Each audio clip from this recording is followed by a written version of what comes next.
Hey guys, just want to share something with you really quick on then and now, just to kind of put some perspective on what rates are doing, what it actually is, and what we can do to just keep moving forward. Here we go. Then listing price would be $400,000. Average sales price would be $500,000. The rates were in the threes. APR 3.538, guys. Total payment would be $3,021.65.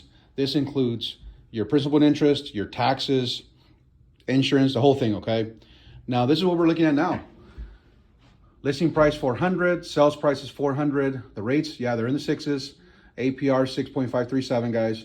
Total payment $3,022.36. So we're $1 in difference, guys. Hopefully the message helped you out a little bit. For more information, reach out. You can text me, best way to get a hold of me. Love to help. Have a fantastic day and weekend.